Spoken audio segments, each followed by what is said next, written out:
There seems to be different kind of Drake fans as relates to the rap battle. Drake fans who don't know anything about Kendrick, and the middle fans who know Kendrick but are versed in Drake's catalog and fans of Drake's music. Drake fans who don't know much about Kendrick were rooting for Drake hard, even trolling Kendrick. So this back and forth emotional roller coaster Drake fans have been on leads me to provide 3 ways Drake fans can cope with Kendrick's victory. There was a viral stream by DJ Academics. He went off on Kendrick for his line in Family Ties with Baby Keem, where he says, "Smoking on your top 5 tonight, tonight." He goes on to say, "What top 5 you smoking on, Kendrick?" Which Drake even sampled at the end of his Push Ups diss record. He said he's smoking on top 5s. Where is he at? What top 5 you smoking on, Kendrick? Because my top 5 is Drake, Drake, Drake, Drake, Drake, Drake. You ain't doing a shit, nigga. You just talking a whole lot of shit. You ain't never checked Drake. Check that nigga. I guarantee he gonna violate you, but you won't say it. Academics and hardcore Drake fans were definitely brought to their knees after Kendrick's victory. And when Academics had a phone call with DJ Head, who had a set at the Pop Out concert right after the Heart Part 6, who do you consider being up right now?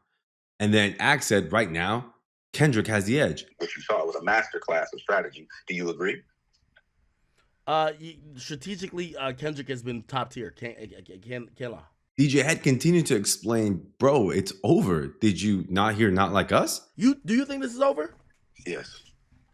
I heard you say that on the Instagram live. Why? I have it on the good authority that it's a wrap, and he lost, and he's cooked.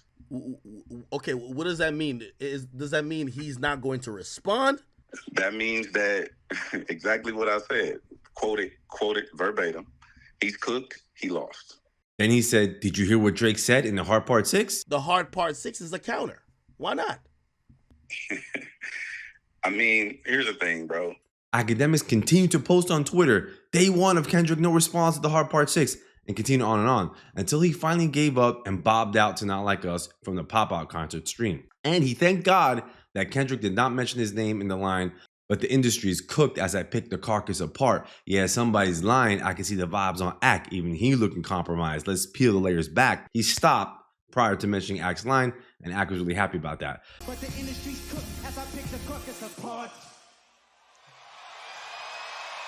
So this back and forth emotional roller coaster Drake fans have been on leads me to provide 3 ways Drake fans can cope with Kendrick's victory. The first way that you can handle the victory of Kendrick is admit that Kendrick won. As a Drake fan, admit that Kendrick won the rap battle. As much as it might sting, as much as it might hurt, I know it's like Kendrick poured lemon juice all over Drake fans' paper cuts.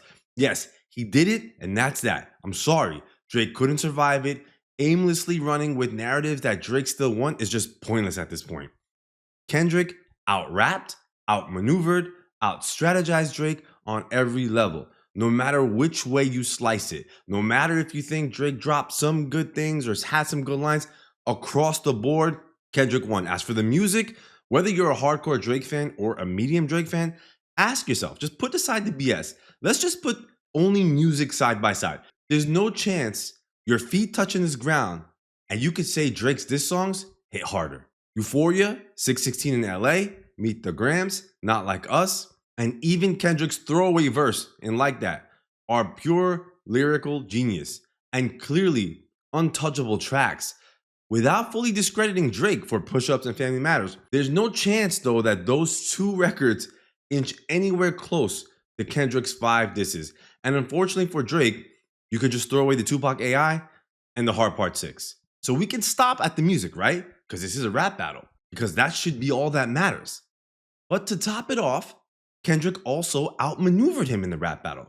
He popped out, hit the back-to-back on Drake, Euphoria, and then 616 in LA out of nowhere where everybody was waiting for Kendrick. Then he steps on Drake's most important moment, Family Matters, with Meet the Grams within the hour. And then he also made it a back-to-back with a clear winner, Not Like Us, dropping it the next day. Kendrick also responded to Drake's lines in his diss tracks and even flipped the lines back on Drake. Homie still doubled down calling us some slaves.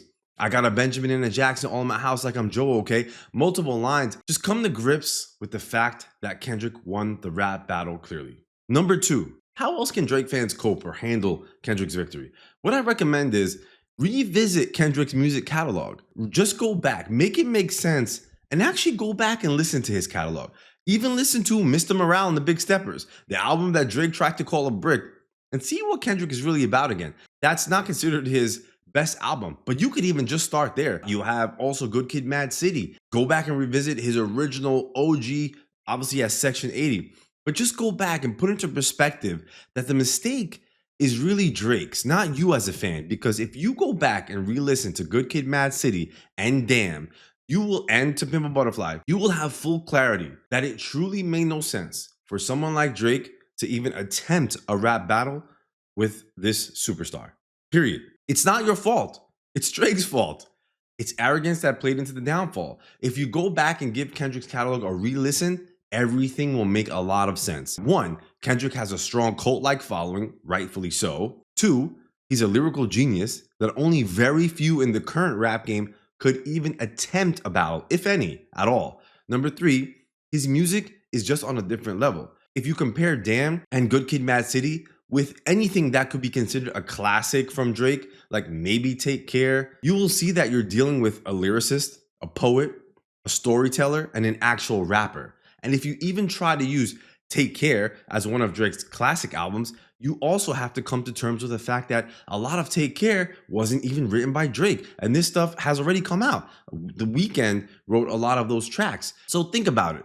If you're comparing a rapper who has one of the biggest albums in hip hop history, fully written and performed by him, Kendrick Lamar, to an artist whose historic album has songs written by others, like The Weeknd, who Drake name dropped. Imagine dissing someone who helped you write songs on one of your most notable albums. Like, that says a lot. And this isn't to like diss Drake. This is for the fans just to put into perspective what the deal is here. This is why I think as Drake fans, you should go back and actually listen to or re-listen to Kendrick's catalog, and it's gonna make sense that there really was no competition here. Third thing, I need you guys to realize that fame and popularity isn't culture. Let me explain. If you check Spotify numbers for global all-time catalog popularity, Drake and Kendrick are neck to neck, but when it comes to Spotify stream popularity, Drake does get more. He only ups him by about 2 points even. So if we're just talking about popularity in terms of Spotify, it's only a couple of points more. Keep in mind that Kendrick Lamar only has about 6 albums on Spotify. You know how many Drake has on Spotify? Drake has almost 17 full albums on Spotify. Think about that for a second, what that means. Kendrick's 6 albums on Spotify are getting nearly the same streams as 17 of Drake's albums, including all his random single hits. What does that tell you if you want to compare the quality of music? What does that tell you if you want to compare an artist like Kendrick Lamar to Drake? So this shows us something else, that the most popular artist, or the one artist with the most quantity of hits per se, is not representative of the truth. And by the truth, I prefer to say culture. You have to now realize that fame, quantity of music, popularity, features, presence can never outperform culture. So this idea teaches you a lot about life, that power and influence doesn't necessarily come from bullying or something symbolic, but the Drake, he can be viewed as a facade in a way when it comes to Kendrick. I'm not respectfully. And as Drake fans, you should get clear about this now. It's okay if you want to bob out to some of his music, just realize what's going on. After you re-listen to Kendrick, and if you want to continue indulging in Drake's music, like go back to old Drake. Nothing was the same. If you're reading this is too late, Views, Take Care. Keep in mind that some of it was written by others, right? So keep that in mind. But I don't think you're going to find much solace in recent Drake, at least as of now, especially not from You Are My Everything or Guan Delilah.